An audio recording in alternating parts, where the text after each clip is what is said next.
इस क्लास को कंटिन्यू करते हैं और आगे के एक्ट के बारे में समझते हैं। सबसे पहले हम जानेंगे कि जो हमारा क्राउन रूल आया कैसे और स्टार्ट कैसे हुआ, ठीक है? और ये 1858 से स्टार्ट होकर 1947 तक रहा था, ये हम सब जानते हैं। आइए हम जानते हैं कि 1858 में ऐसा क्या हुआ कि कंपनी के हाथ से कमांड लेकर ब्रिटिश क्राउन ने खुद यानी कि महारानी विक्टोरिया ने वो कमांड खुद ले ली। तो हमारे यहाँ पे इंडिया में 1857 में क्या हुआ, एक रिवोल्ट हुआ, क्रांति हुई, जिसे भारत का पहला स्वतंत्रता संग्राम या कह दे कि फर्स्ट इंडियन रिवॉल्यूशन हुआ, रिवोल्ट हुआ। कुछ लोग इसे सिपाही म्यूटनी भी कहते हैं। ये आप किस पर्सपेक्टिव से देख रहे हैं इस बात पर डिपेंड करता है। बट हम जानेंगे कि यहाँ पर जो रिवॉल्यूशन हुआ या रिवोल्ट हुआ है या जो क्रांति हुई है, उसकी वजह से ब्रिटिश ईस्ट इंडिया कंपनी के हाथों से शासन यानी गवर्नमेंट किसके हाथों में चली, क्राउन के हाथों में चली गई। प्रभाव क्या हुआ? ऐसा क्या था कि इसको हम आगे समझे। देखो, जब कंपनी थी, हमारे पास क्या था? कोड ऑफ डायरेक्टर था, जो कि रेगुलेटिंग एक्ट 1773 से आया था, और कंट्रोल बोर्ड था, जो कि पिट्स इंडिया एक्ट 1784 से आया था, राइट? ये दोनों काम कर रहे थे मिलके, पर ये काम अच्छे से नहीं कर पा रहे थे। पहली चीज तो ये हो गया। दूसरा, इनकी एक नीति थी, पॉलिसी थी कंपनी की, डॉक्ट्रिन ऑफ लैप्स। ये भी एक रीज़न थी जिसकी वजह से जो यहाँ की पॉपुलेशन थी, जो यहाँ की जनता थी, जो यहाँ के उस टाइम राजनीतिक पावर थे, राजघराने थे, उनको इससे प्रॉब्लम क्रिएट हुई। तो उन्होंने इस नीति की वजह से कंपनी का विरोध किया, अपोज किया। उसके बाद कंपनी में जब हमारा क्या है कि वो एक बेसिकली एक जो ईस्ट इंडिया कंपनी थी हमारी, वो एक बिजनेस करती थी, ट्रेड करती थी, कॉमर्शियल एक्टिविटी थी। आप उससे काम करवा रहे हो एडमिनिस्ट्रेशन का, पॉलिटिकल एक्टिविटी, तो वो उसके एरिया से बिल्कुल अलग था। तो कंपनी को बोला कि भाई तुम सिर्फ ट्रेड करो, ये सिर्फ हम देखते हैं, क्योंकि इनकी वजह से ही तो 1857 का रिवोल्ट हुआ था, ठीक है? अब यहाँ पे आगे जानेंगे कि जो हमारे पास 1858 का जो एक्ट आया है, उसके बारे में जानेंगे। सबसे पहले गवर्नमेंट ऑफ इंडिया एक्ट 1858 को हम एक दूसरे नाम से भी जानते हैं, जो इसका ऑफिशियल नेम है। इसका ऑफिशियल नेम है क्या? An act for the better government of India. ये इसका ऑफिशियल नेम है, ठीक है? अब हम इसके कुछ महत्वपूर्ण चेंजेस देख लेते हैं कि इस एक्ट की वजह से यानी कि गवर्नमेंट ऑफ इंडिया एक्ट 1858 की वजह से क्या क्या चेंज आए हैं। सबसे पहले जो कि था, ईस्ट इंडिया जो कंपनी थी, उसके से पूरी पावर ले ली गई। उससे बोला कि आप सिर्फ ट्रेड करो, कॉमर्स करो, कॉमर्शियल एक्टिविटी करो, आप छोड़ दीजिए। यहाँ से कंपनी का जो गवर्नमेंट थी, गवर्नेंस थी, खत्म, और सीधा जो कंट्रोल आ गया ब्रिटिश क्राउन का। यानी कि उस टाइम पे कौन थी? महारानी विक्टोरिया। एक न्यू पद यानी कि एक न्यू एक पोजीशन क्रिएट की गई उस टाइम पे, secretary of state. Secretary of state, इसको हिंदी में कहते हैं भारत सचिव, that is secretary of state. ये एक हमारे पास पद बनाया गया, और इसके साथ ही एक 15 मेंबर एक काउंसिल क्रिएट कर दी गई। अभी तक भारत में होता था गवर्नर जनरल ऑफ इंडिया। इसको इस टर्म को रिप्लेस किया गया वॉइस राय से। अब वॉइस राय डायरेक्ट क्राउन का रिप्रेजेंटेटिव होता था। पहले जो कोर्ट ऑफ डायरेक्टर्स था, ये उसके उसके हिसाब से थोड़ा सा उससे अटैच था, डायरेक्ट उसके कंट्रोल में नहीं था। ठीक है, डायरेक्टर्स के अकॉर्डिंग था। अब यहाँ से आते हैं, यहाँ पे एक चीज़ और देख लेते हैं, जो फर्स्ट हमारे पास वाइस चांसलर था वो था लॉर्ड ठीक है, यहाँ तक हमने पढ़ा कि भारत सचिव यानी कि सेक्रेटरी ऑफ स्टेट की एक पद बनाया गया, 15 मेंबर्स की काउंसिल को रखा गया। गवर्नर जनरल ऑफ इंडिया जो था, उसके पद का यानी उसकी जो पद था उसको नाम चेंज किया, वायसराय रखा गया। ठीक है, जो कि क्राउन का रिप्रेजेंटेटिव होता था। और फर्स्ट हमारे पास जो वायसराय थे वो थे लॉर्ड कैनिंग। यहाँ तक क्लियर है? चलो ठीक है, अब आगे बढ़ते हैं। 1858 के एक्ट में ऐसी कौन कौन सी प्रोविजन थे जो कि मोस्ट इंपोर्टेंट है, हम वो जान लेते हैं। सबसे पहले जो कि हमारे पास वॉइसरॉय था ना, वो क्राउन का रिप्रेजेंटेटिव था और साथ ही साथ ब्रिटिश पार्लियामेंट के प्रति जवाबदेह था। ठीक है, इससे पहले क्या होता था कि जो हमारा गवर्नर जनरल था वो कंपनी के जो शेयर धारक होते हैं, शेयर होल्डर होते हैं, उनके लिए थोड़ा स्ट्रिक्ट था। 1858 से पहले हमारे पास क्या था?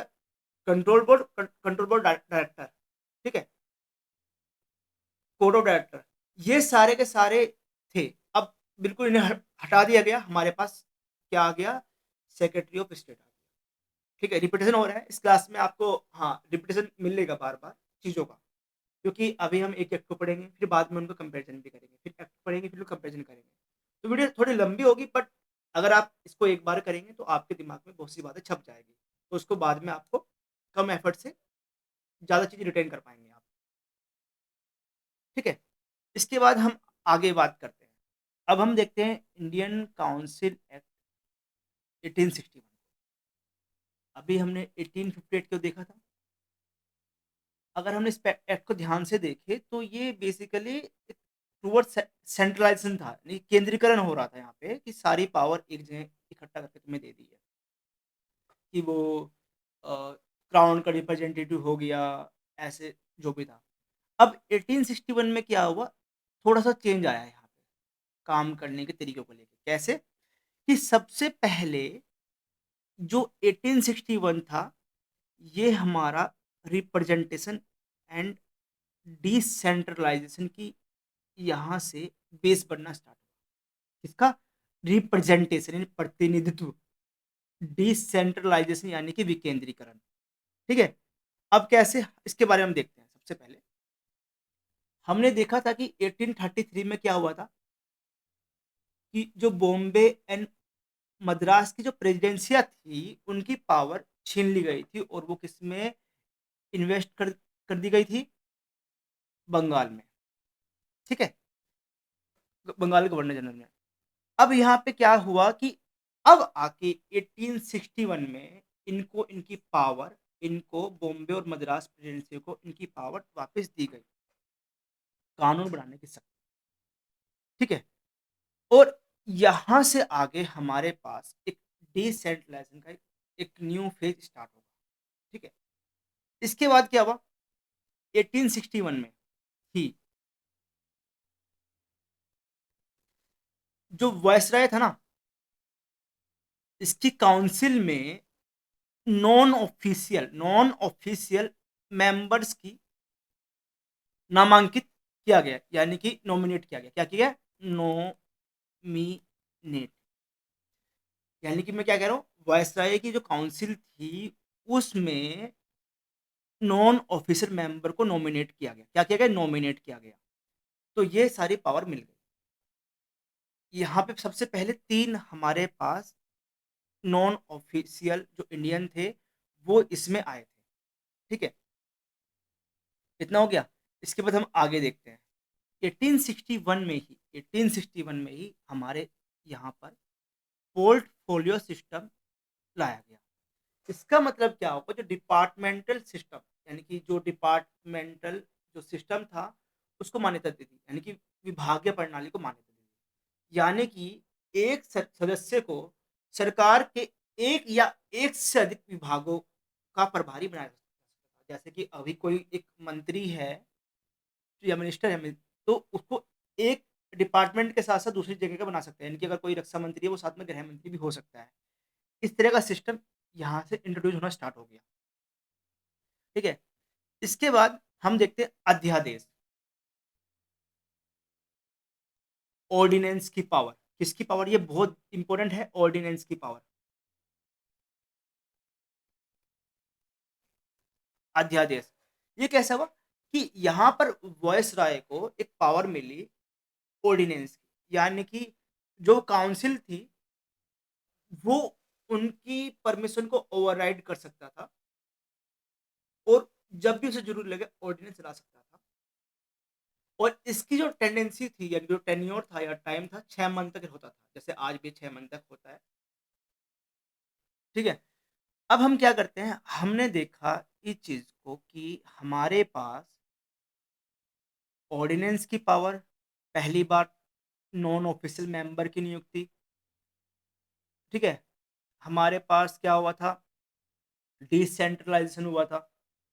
तो बॉम्बे और मद्रास की पावर को उन्हें, लेजिस्लेटिव पावर को, यानी विधायी पावर को उन्हें वापस दे दिया गया। ये अब तक हमने पढ़ा है। अभी हमने यहाँ पे एक खास चीज पढ़ी थी, अगर आपको याद हो, कि हमने कहा था कि हम यहाँ पे 3 मेंबर को लेके आए थे, राइट? वो 3 मेंबर कौन थे इंडिया के, जिन्होंने इसमें पार्ट लिया था, या जो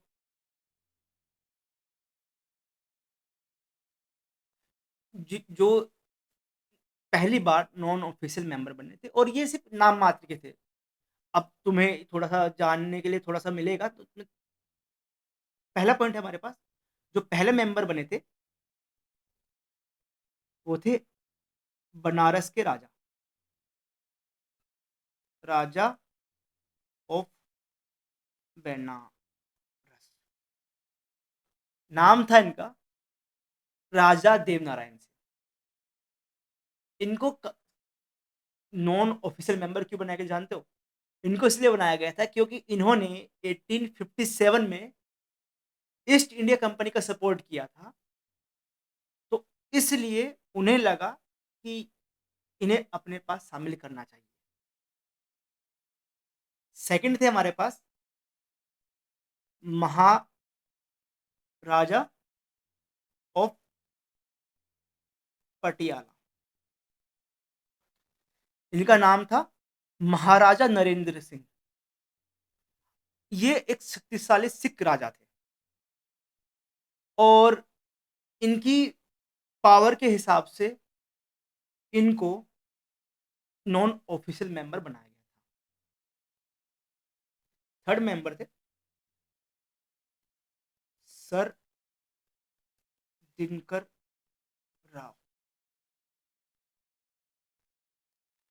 ये ग्वालियर रियासत में प्रधानमंत्री थे। ठीक है? और ये एक प्रशासनिक विशेषज्ञ भी थे, और इन्हीं ने ही एक चीज कहा था ग्वालियर के सिंधिया शासक को, कि अंग्रेजों के साथ रहे। आप लोगों ने ये स्टेटमेंट सुनी होगी, किसी पॉलिटिकल, उस टाइम की किसी लॉर्ड गवर्नर ने कहा था कि अगर उस टाइम पे सिंधिया भी 1857 के रिवोल्ट में शामिल हो जाते तो ब्रिटिशर्स को उसी टाइम भारत को छोड़ के जाना पड़ता, राइट? तो सर दिनकर राव, इन्होंने क्या कहा सिंधिया शासक को, कि आप अंग्रेजों को सपोर्ट करें 1857 में। तो ये 3 लोग थे, जो कि आप समझ ही गए होंगे कि एक पावर के हिसाब से जो जेन्युइन था, बाकी 2 उनके पर्सनल बेनिफिट को लेके नॉन ऑफिशियल मेंबर उन्हें बनाया। ठीक है? इसके बाद हम देखते हैं आगे आने वाले एक्ट को।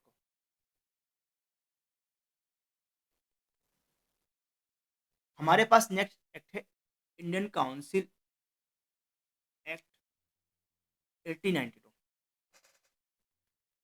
इस एक्ट को लाने का रीजन क्या था, अब समझिए। हमारे पास 1885 में नेशनल कांग्रेस, या कहें भारतीय राष्ट्रीय कांग्रेस, इंडियन नेशनल कांग्रेस की स्थापना हो गई थी। और इनका कहना था कि अगर तुम हमें रिप्रेजेंटेशन नहीं दोगे तो हम टैक्स क्यों दें। ठीक है? तो अब यहाँ पे इन्होंने रिप्रेजेंटेशन की मांग की। यहाँ पे इन्होंने रिप्रेजेंटेशन की मांग की, और ये रिप्रेजेंटेशन देने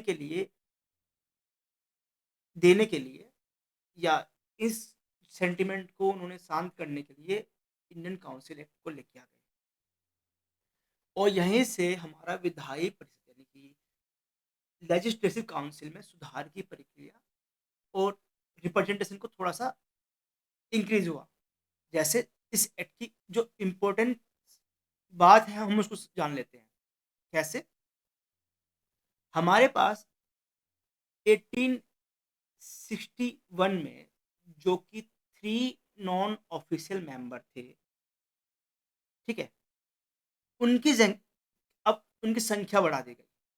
अब यहाँ पर क्या किया गया, इन्होंने क्या किया,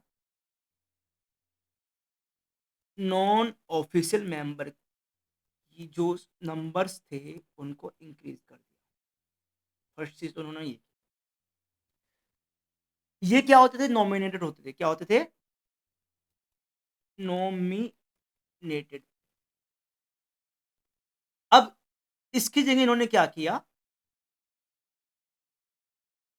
कि अब यहाँ पर इनडायरेक्ट इलेक्शन से ये चुने भी जा सकते हैं। ये डायरेक्ट नहीं कह सकते, इनडायरेक्टली। अब हमारे पास सेंट्रल काउंसिल में हमारे पास कम से कम 10 और मैक्सिमम 16 नॉन ऑफिशियल मेंबर हो सकते थे। कहाँ से बढ़े? शुरुआत में 3 थे ना, यहाँ से बढ़ के यहाँ पे हो सकते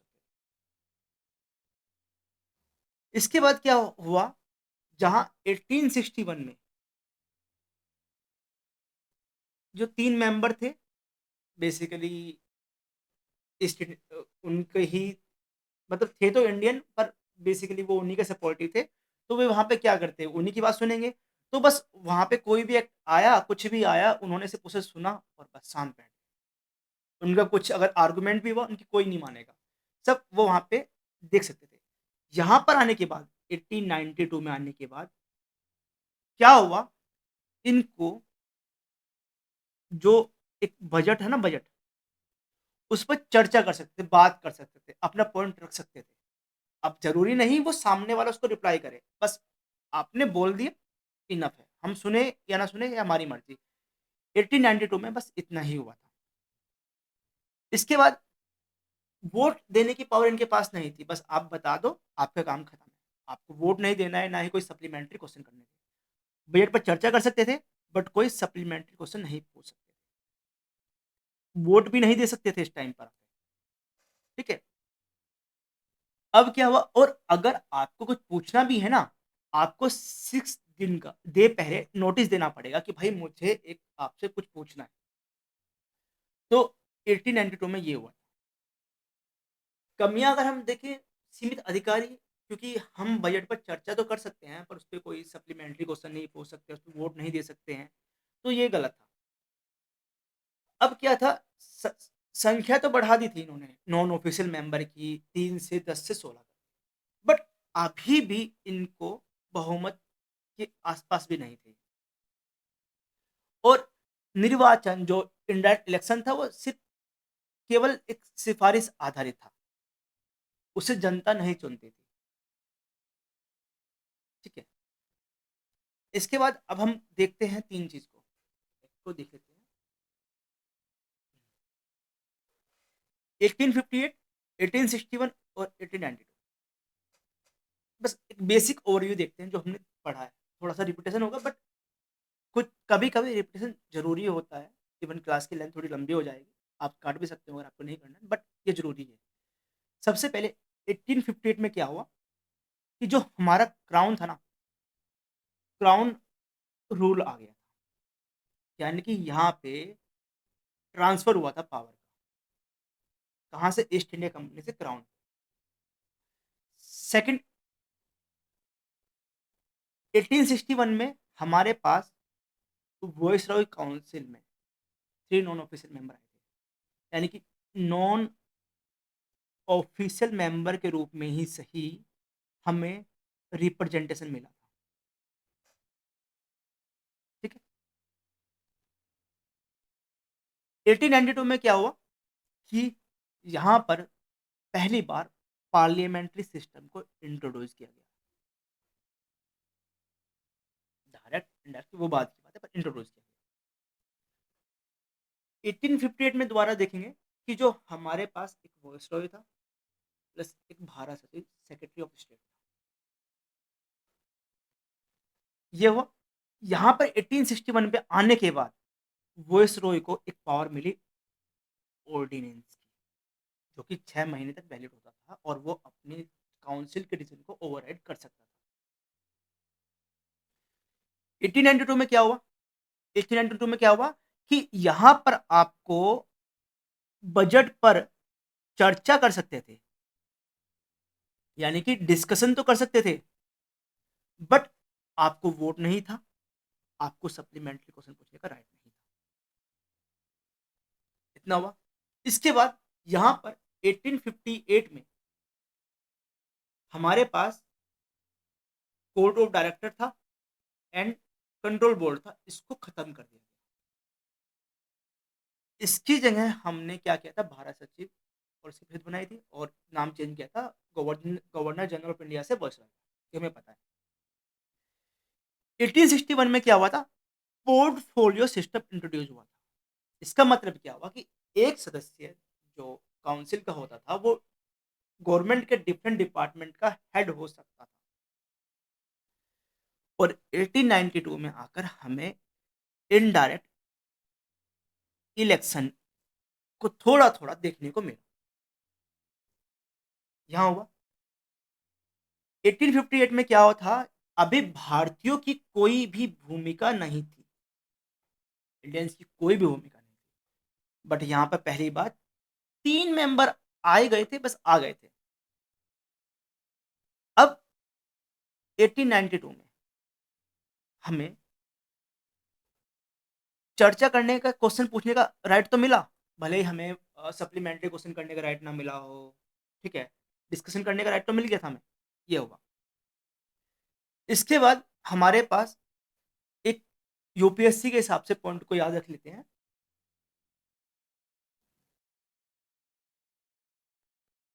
जो हमारा 1858 में क्या था, ईस्ट इंडिया कंपनी का बिल्कुल खत्म हो गया था। इसके बाद यहाँ पे इंडियंस को शामिल किया गया था, एक छोटा सा कदम है। और कांग्रेस की मांगों का यहाँ पे हमने असर देखा था, इंडियन नेशनल कांग्रेस की जो मांगों का यहाँ पर हमने असर देखा था। अब हम देखते हैं इंडियन काउंसिल एक्ट 1909, इसको मॉर्ले मिंटो रिफॉर्म भी के नाम से भी जाना जाता है, मॉर्ले मिंटो रिफॉर्म। ऐसा क्यों? कि जो मोर्ले थे वो सेक्रेटरी ऑफ स्टेट थे, भारत सचिव,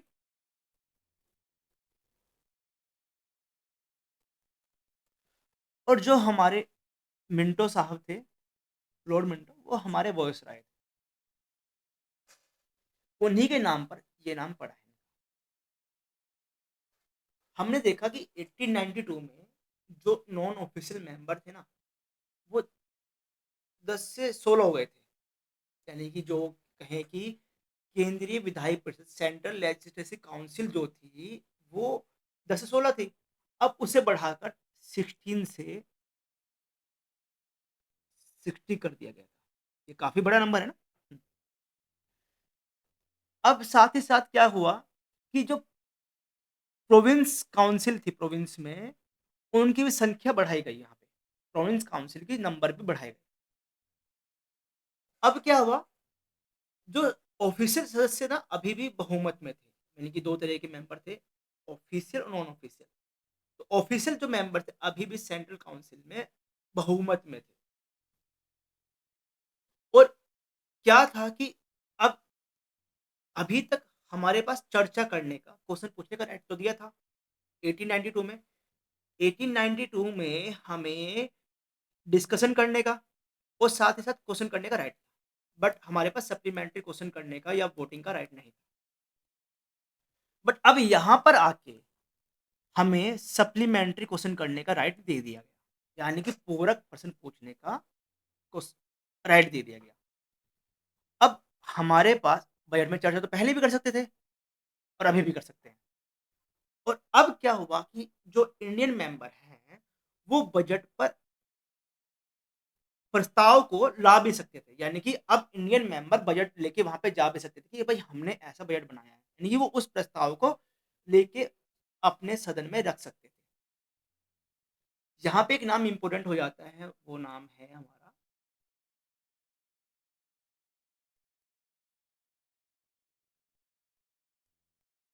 सत्येंद्र प्रसाद सिन्हा। क्या नाम है? सत्येंद्र प्रसाद सिन्हा। ये पहले ऐसे भारतीय थे जो कि वॉइसरॉय की एग्जीक्यूटिव काउंसिल में मेंबर बने थे। और वो मेंबर क्या थे? ये लो मेंबर के रूप में, लो मेंबर। यहाँ तक ठीक है। 1990 में ही एक ऐसे चीज की नींव पड़ी भारत में, जिस जो भारत के लिए एक दंश, एक बहुत नेगेटिव इम्पैक्ट डाला। कैसे? कम्युनल रिप्रेजेंटेशन, सांप्रदायिक निर्वाचन। इसका मतलब क्या हुआ कि आप जिस धर्म के हैं, किसी एरिया में आप रहते हैं, किसी एरिया में आप रहते हैं, उस एरिया में भले ही किसी भी धर्म के लोग रह रहे हो, अगर आप एक स्पेशल धर्म से आते हैं, तो आपके ही लोग आपको वोट देंगे और आप उन्हीं में से चुने जाएंगे। इसका मतलब यहाँ पे कहना चाह रहा हूँ कि एक एरिया था सपोज, इस एरिया में हिंदू, मुस्लिम, सिख, ईसाई रह रहे हैं। यहाँ के कम्युनिट कम्युनल रिप्रेजेंट ऐसा था, यानी सेपरेट इलेक्टोरेट ऐसा था यहाँ पर कि इस एरिया में रहने वाले मुस्लिम ही वोट करेंगे और वो अपने में से एक मुस्लिम रिप्रेजेंटेटिव को चुनेंगे। ये था। तो इसी एक्ट को कह सकते हैं, कहते हैं फादर ऑफ कम्युनल इलेक्टोरेट, सांप्रदायिक निर्वाचन का जनक। ये था। और ये बहुत नेगेटिव इम्पैक्ट डाला। और आई थिंक जो भारत का विभाजन हुआ है, बहुत हद तक उसमें ये एक्ट रिस्पॉन्सिबल था। अभी हम एक चीज देख लेते हैं कि 1892 और 1909 में क्या डिफरेंस है। सबसे पहले वहां पे 16 मेंबर थे, यहाँ पे 7 मेंबर हो गए। वहां पर क्या था, हम एक नॉर्मल क्वेश्चन पूछ सकते थे, यहाँ पर हम सप्लीमेंट्री क्वेश्चन भी पूछ सकते हैं। 1892 में जो एग्जीक्यूटिव काउंसिल थी, वहां पे कोई भारतीय नहीं था ऑफिशियल मेंबर, बट यहाँ पे सत्येंद्र प्रसाद सिन्हा की नियुक्ति हुई एज ए लॉ मेंबर। 1892 में क्या था, जो निर्वाचन था, इलेक्शन था, वो इनडायरेक्ट धुंधला था। बट यहाँ पे पूरी तरह क्लियर था कि आपको सांप्रदाय यानी कम्युनल बेस पे आपको यहाँ पे इलेक्शन हो रहा है। इसके बाद हम देखते हैं सेकंड, 1919 को,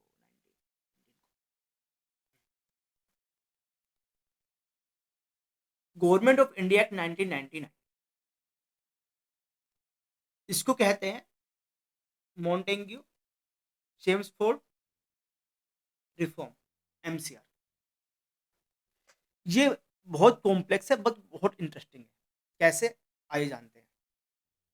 जो मॉन्टेग्यू थे हमारे स्टार्टिंग वाला, ये हमारा सेक्रेटरी ऑफ स्टेट था।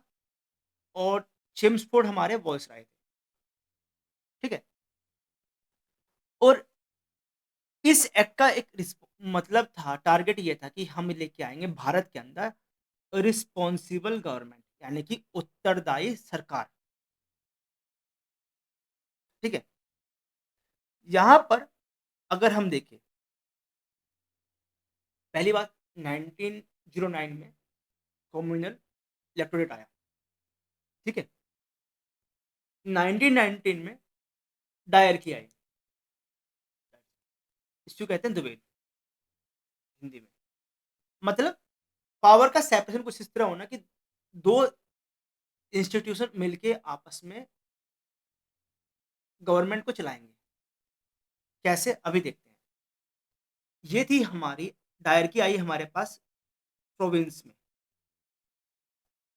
कहाँ पे? प्रोविंस। जैसे कि अभी क्या है, सेंटर है और स्टेट है, तो हम प्रोविंस को स्टेट मान सकते हैं और प्रोविंस के अंदर डायल किया। यहाँ पे क्या हुआ कि जो सब्जेक्ट थे, जिन पर गवर्नेंस होनी थी, उनको 2 भागों में बाँट दिया गया। कौन-कौन से भागों में? Transferred subject and reserved subject. अब क्या हुआ, जो ट्रांसफर्ड सब्जेक्ट थे, उनके लिए होना था कि जो गवर्नर है ना, वो मंत्रियों की सहायता से काम करेगा इस फील्ड में, और वो क्या होगा, जो लेजिस्लेटिव काउंसिल होगी, उसके प्रति जवाबदेह हो सकता है। जैसे कि हमारे ट्रांसफर्ड में क्या आ गया? Education and health.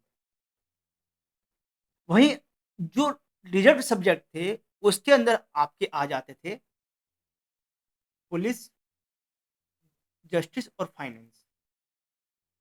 ये टॉपिक गवर्नर और जो उसकी एग्जीक्यूटिव काउंसिल थी, ये सब मिलके आपस में काम करते थे, और ये इसके लिए लेजिस्लेटिव काउंसिल से कोई भी इनसे मतलब नहीं था। वो ये पूरी तरह उनसे इंडिपेंडेंट थे, कोई इनका इंटरफेयर आपस में नहीं था इन चीज़ों को लेके।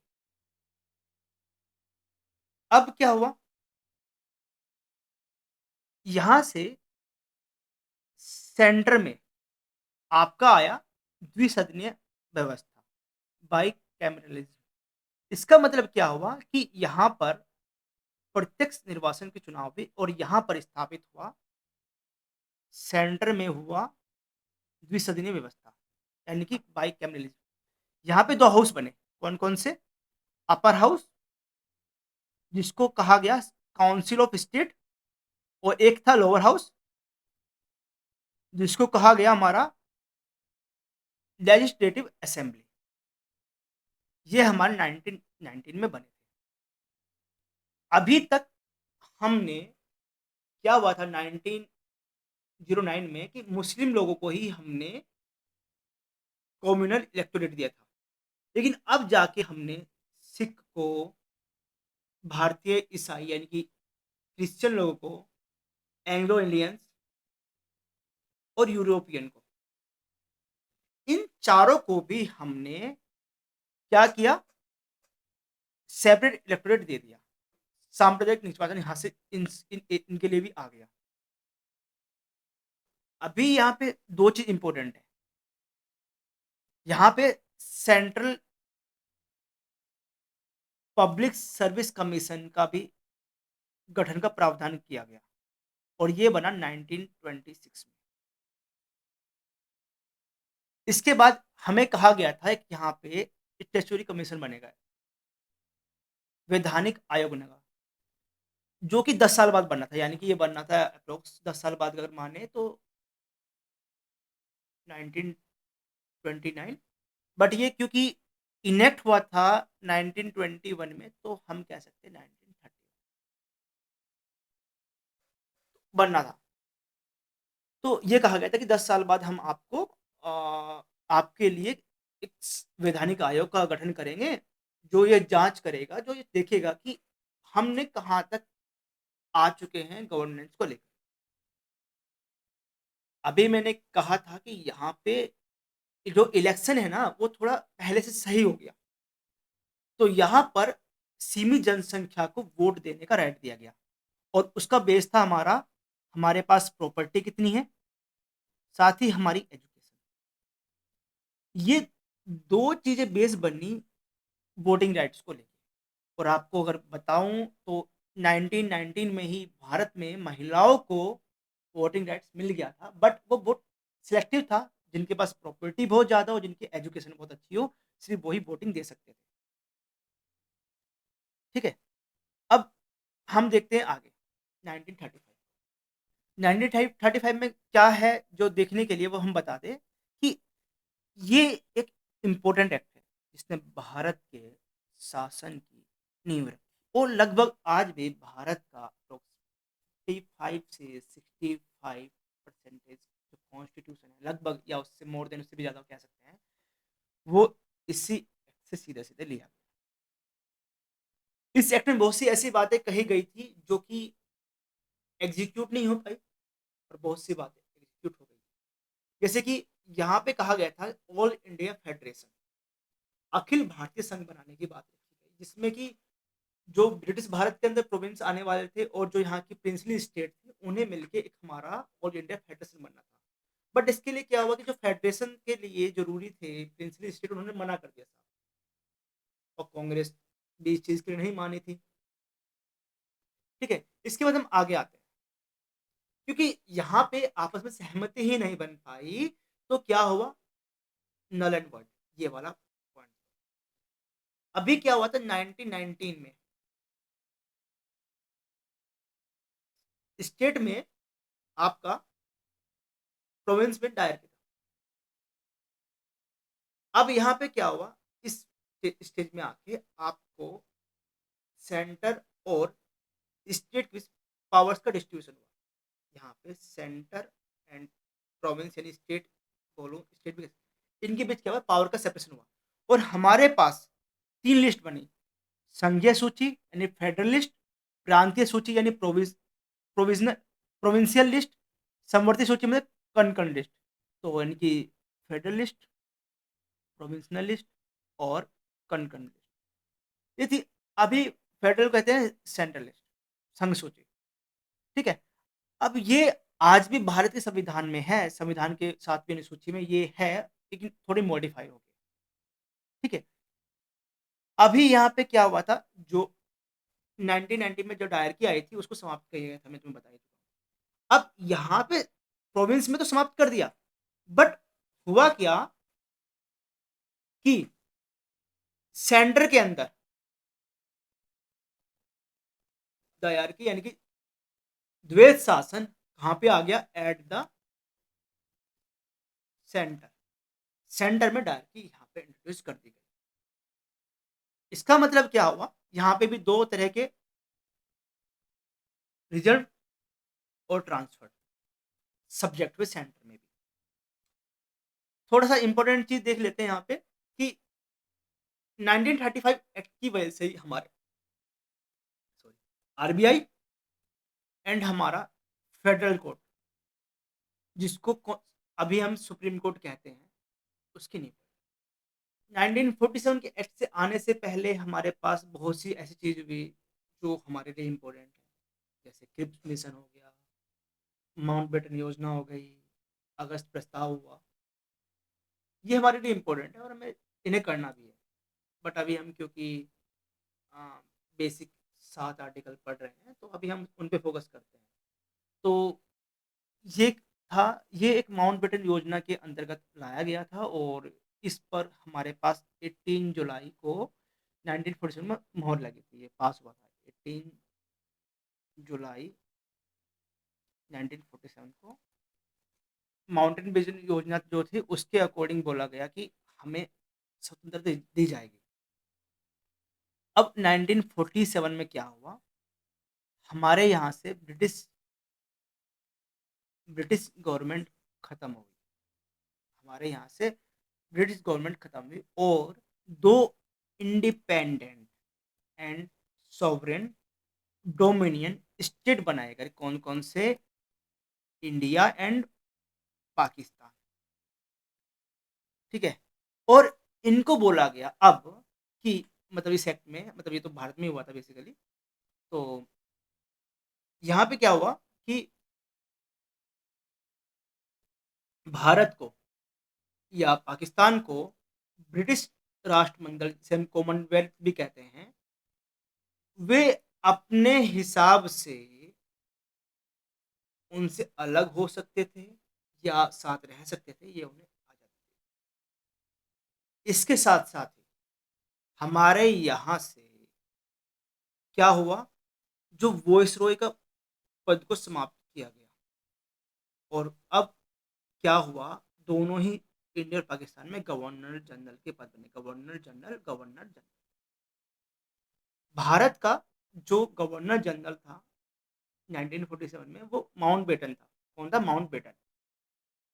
पाकिस्तान के लिए मोहम्मद अली जिन्ना, और जो सेक्रेटरी ऑफ स्टेट 1858 के एक्ट में था, वो पद समाप्त कर दिया गया। साथ ही साथ हमारे यहाँ पे इसमें क्या गया, जो प्रिंसली स्टेट है, उनको कहा गया या उन्हें पावर दी कि आप या तो इंडिया में शामिल हो सकते हैं या पाकिस्तान में, और आप चाहे तो इंडिपेंडेंट भी रह सकते हैं। यहाँ से संविधान सभा को शक्ति मिली कि वो अपने हिसाब से संविधान को बना सकते हैं, कॉन्स्टिट्यूशन बना सकते हैं, किसी भी ब्रिटिश कानून को रद्द कर सकते हैं, नल एंड वोइड उसको बनाए रख सकते हैं। वो चाहे तो रिमेन की उन्हें ब्रिटिश का ही पार्ट बनना है, या चाहे तो इंडिपेंडेंट कर सकते हैं। तो ऐसे बनाया गया। अब हम देख लेते हैं थोड़ा सा कि दोनों में डिफरेंस क्या है।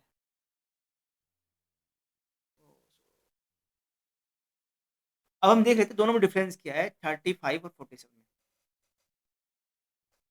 35 में हुआ था कि हमने कोशिश की थी फेडरेशन में, ऑल इंडिया फेडरेशन, जो नाकाम हुआ। 1947 में हमने कोशिश की, और कोशिश ना करते हुए भी देश का विभाजन हो गया, सेपरेशन। इसके बाद यहाँ पे ब्रिटिश क्राउन जो था, भारत का, भारत के सम्राट की जो उपाधि थी, वो खत्म हो गई। और साथ ही साथ यहाँ पे जो भारत का, भारतीयों को एक पावर मिली खुद से कॉन्स्टिट्यूशन को बनाने की। ठीक है, अभी हमने दो चीज छोड़ी थी, हम इसको कर लेते हैं। ये था Simon commission. Simon commission basically आया था 1927 में, और इसमें कोई भी भारतीय नहीं था, कोई भी नो इंडियंस।